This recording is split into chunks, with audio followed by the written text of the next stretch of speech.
One is obsessed with their competition, the other is obsessed with why they do what they do, the other is obsessed with where they're going. And the reason Apple frustrates their competition is because secretly, they're not even competing against them.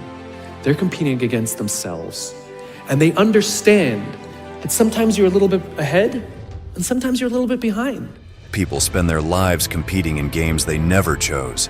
They measure their progress against people they do not understand, using standards that were never designed for them. And over time, this habit quietly destroys clarity.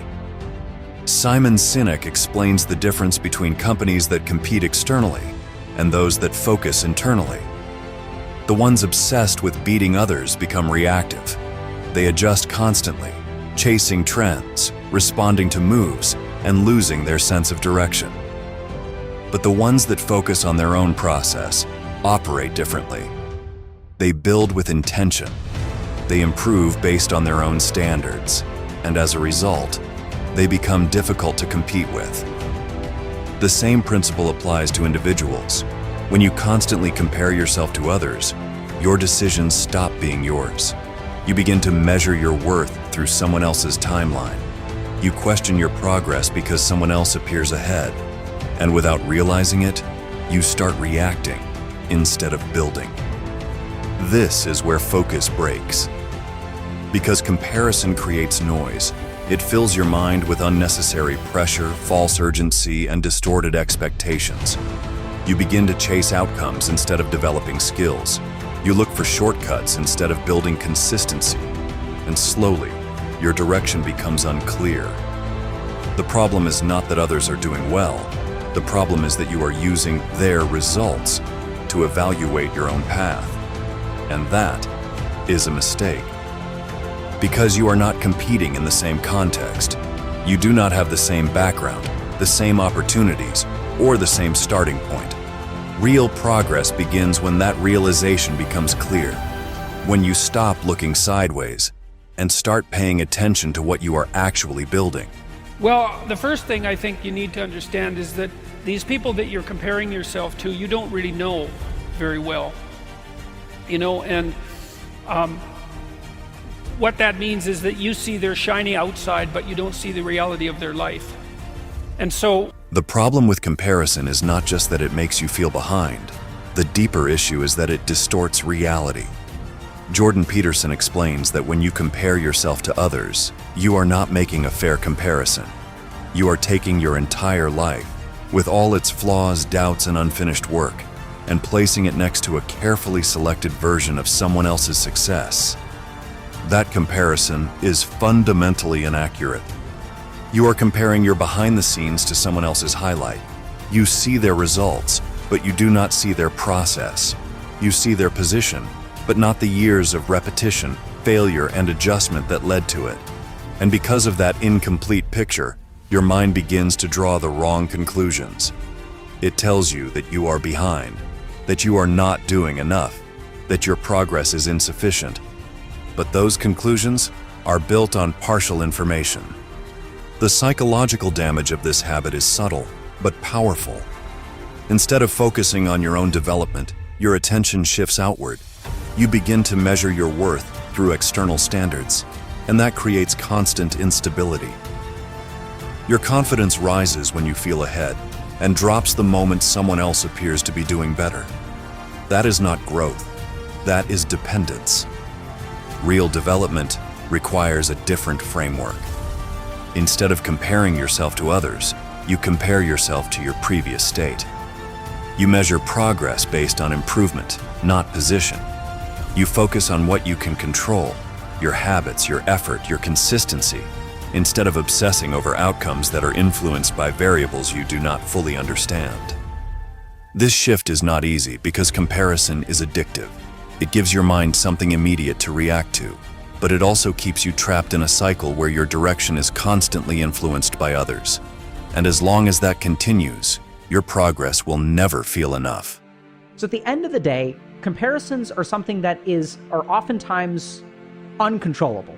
We tend to find that we make them kind of very, very addictively. We tend to find that when we make comparisons, it tends to rob us of a lot of joy, right? So like even when I make a success, when I do something well, a comparison can turn a success into a failure by comparing it to someone else. The moment you stop comparing yourself to others, something unexpected begins to happen. At first, it feels uncomfortable. The constant external reference disappears, and you are left alone with your own standards. There is no one to measure against, no one to blame, and no one to justify your pace. What remains is a much more demanding question. Are you actually improving? This is where most people struggle, because comparison, while damaging, is also a form of distraction. It gives you something to focus on that is not your own responsibility. It allows you to explain your lack of progress by pointing outward. Someone else is ahead. Someone else had better opportunities. Someone else moved faster.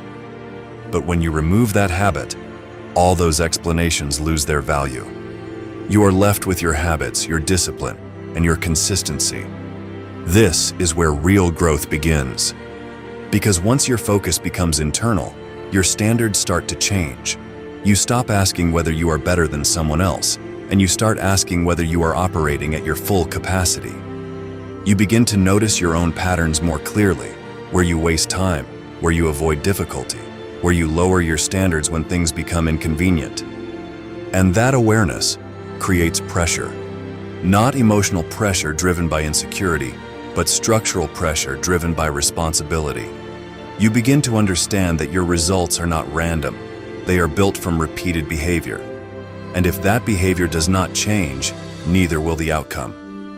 This is the difference between reactive people and disciplined individuals. Reactive people adjust based on what others are doing. Disciplined individuals adjust based on what they know they are capable of. And over time, that difference becomes significant. Because when your standards are internal, your progress becomes stable. It no longer depends on who is ahead or behind.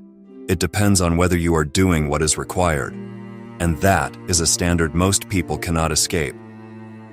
At some point, the habit of comparison has to be replaced with something stronger, something more stable. Because if your sense of progress depends on what others are doing, you will never feel grounded. There will always be someone ahead, someone faster, someone with better results. And if that is your reference point, you will constantly feel behind, regardless of how far you have actually come. The real shift happens when you stop measuring your life through external outcomes and start evaluating it through internal standards. This is not about ignoring reality or pretending others do not exist. It is about understanding that your responsibility is not to match someone else's path, but to fully develop your own. And that requires a different kind of focus. When your standards are internal, your decisions become clearer. You no longer ask whether you are doing better than someone else. You ask whether you are doing what is required, whether you are using your time correctly, whether your habits reflect the level of discipline you claim to have. That level of honesty removes comfort, but it also creates control. Because once you stop comparing, you remove distraction. And when distraction is removed, you are forced to confront your reality directly. No excuses, no external references, no convenient explanations. Just your effort, your consistency, and your results. This is where real confidence is built. Not from being ahead of others, but from knowing that you are operating at a level that aligns with your own standards. That kind of confidence is stable. It does not fluctuate based on what you see around you. It is built on proof, not perception. And over time, that focus compounds. Because while others are distracted by comparison, you are building something that does not depend on it.